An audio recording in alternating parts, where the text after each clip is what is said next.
Gihatdan sa Newsline Philippines ug hinabang ang mga nasunugan nga residente sa evacuation center sa Barangay Science, Mati City, Davao Oriental. Sa opisyal nga listahan sa barangay, anaa sa 22 ka pamilya kung 77 ang apektado sa sunog. Usa sa mga bakwit ang pamilya Ridolya. Malipayong gidawat ni Miguel Ridolya kining planggana nga dunay sulod nga ayuda gikan sa Newsline. Sumala niya dakong tabang kini alang sa ilang pamilya nga tapot lawas ra in taon ang nasalbar atol sa sunog. 5 ang miyembro sa iyang pamilya. Wala mawad-i og paglaom si Miguel ug nang hinaot nga unta duna pay muhatag sa ilaha og mga donasyon nga nakasabot sa ilang sitwasyon karon.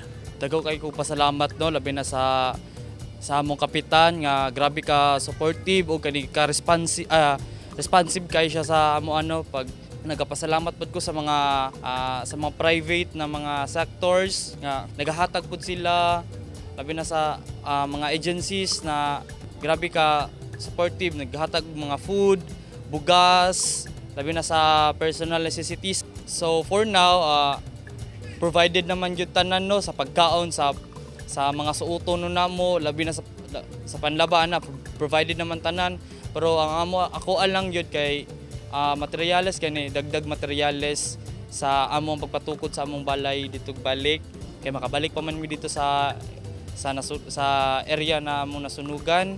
So dagdag lang jud ana na kuan balag ginagmay lang yun ng dagdag o financial pangpalit ng materyales kay isod kay magsugod pa sa uno. Dunanay mga pasiunang hinabang nga nahatag ang probinsya ug lokal nga gobyerno ngadto kanila. Padayon sab ang pagpaningkamot sa barangay aron matabangan nga makabarog balik sa ilang balay ang mga apektadong residente. So far, naana no mga ginagmay dunay mga partial from the Office of the Provincial sa Social Welfare and Development no. Pinanguluhan sa Governor namo, Governor Ma'am Cora Lanyaon. Naanay na partial na mga financial. Then doon na po yung mga food assistance, no?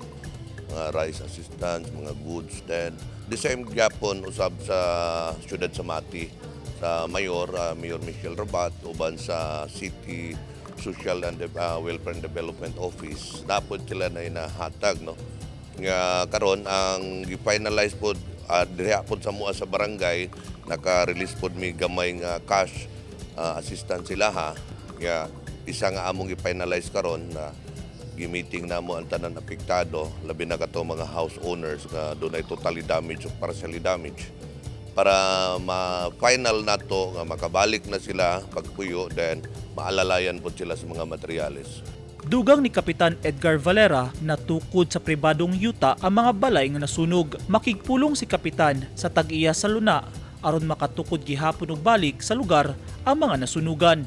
Ako nang invite ang landowner niya naghimo nag-agreement na dunay gamay pod nga presyo nga ma-afford pod nila pero kuan na gyud kung ma-impass nila isyuhan sila certification for ownership so ilan na gyud ang yuta no binulan siya pero gamay lang ginagmay lang ay moron tinabangay pod mi sa landowner niya ako ganing plano nga kung dunay pohon budget by next year mag-counterpart pud mi sa barangay through approval resolution sa council para among ihatag para mas mugamay na lang yun ang obligasyon sa matag tao o tag-iya sa maong gusto mo abel sa maong luna. Wala man sila gihatagan og limit hinoon no.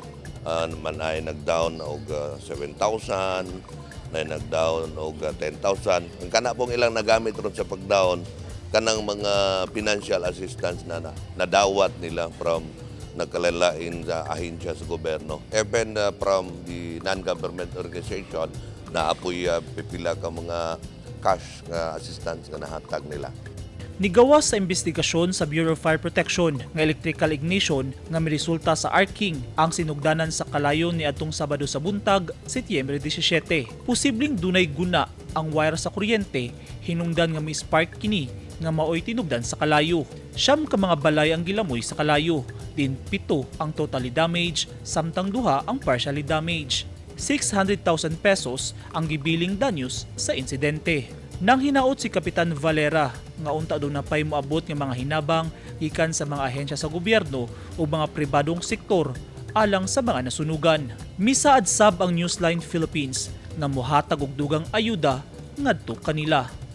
Eugene Hinutan, Newsline Philippines, Davao Region, stay safe.